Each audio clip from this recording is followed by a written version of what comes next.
This is the most important thing that we could possibly do.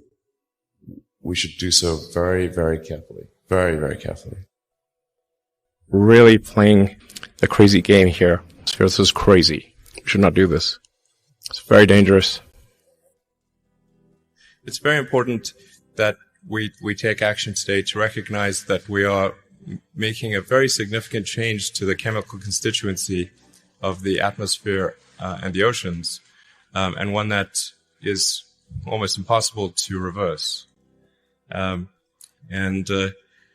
think, when we look back on these days in the future, we want to be able to say that we did the actions that were right, the actions that were important, because I think it's very difficult to say, if you go, say, 20, 30, 40 years in the future, what do you say to your kids or your grandkids? It's like scientists all say that these bad things are going to happen. It's like 97%. So like say, well, to your grandkids or kids, like, well, did nobody tell you? No, it's like, no, everyone was telling us. Okay. So why didn't you do anything? What's the answer? We're really playing a crazy game here with the atmosphere and the oceans.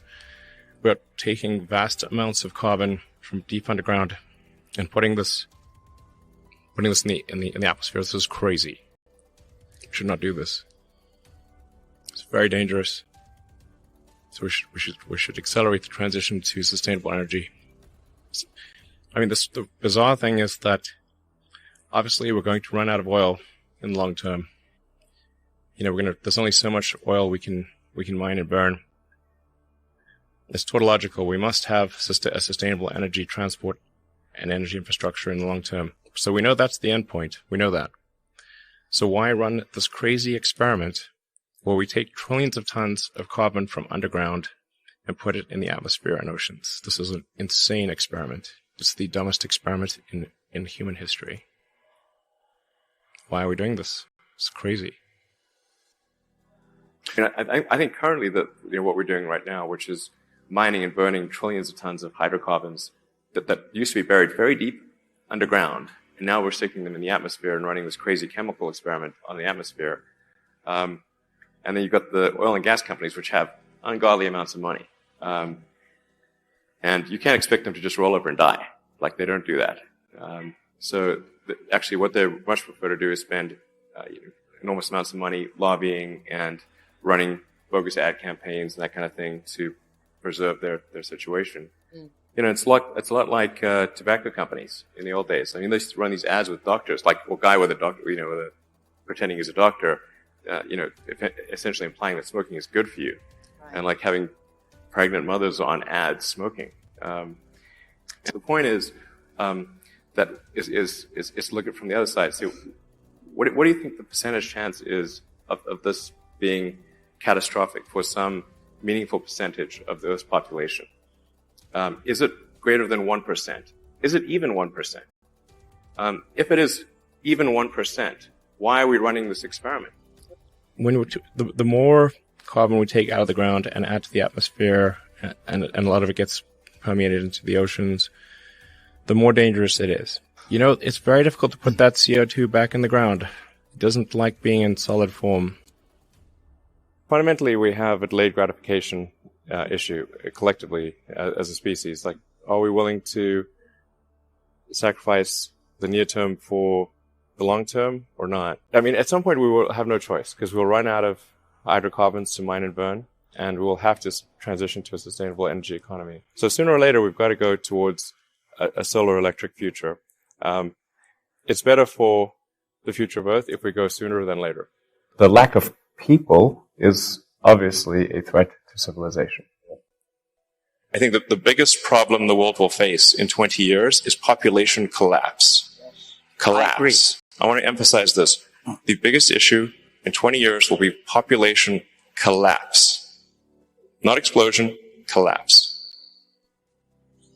We are going to face in the mid part of the century, and particularly the latter part of the century, a demographic implosion, the likes of which we haven't seen, including the Black Plague. The math is obvious.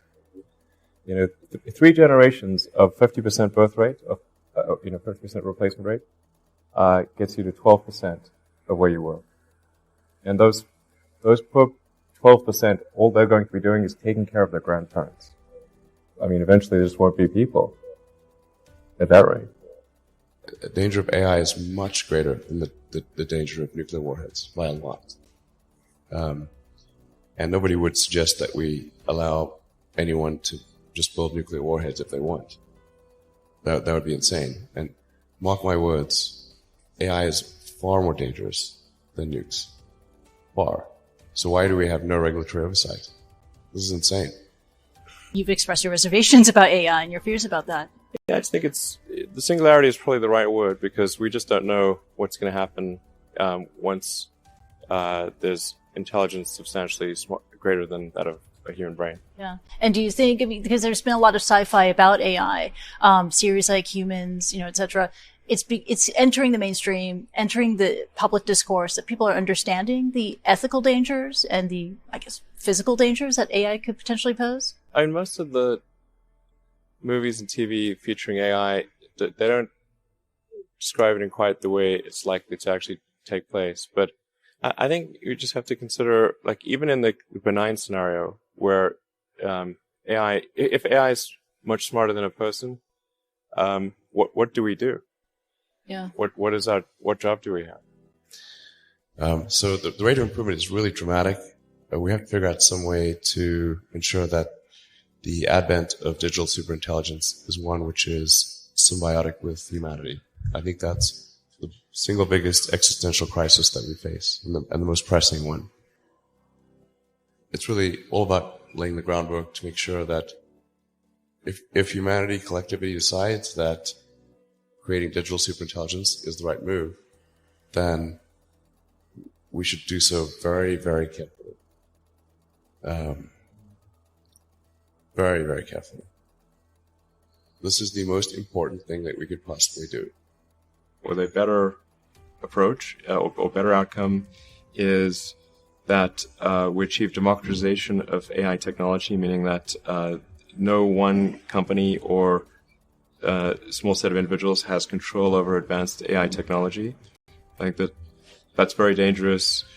It could also get stolen by somebody bad, like some evil dictator of a country could send their intelligence agency to go steal it and gain control.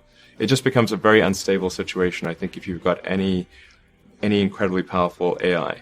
You just don't know who's going to control that. So I think we must have democratization of AI technology and make it widely available. And that's, the reason that obviously Yumi and the rest of the team, created OpenAI, was to help spread out AI technology so it doesn't get concentrated in the hands of a few.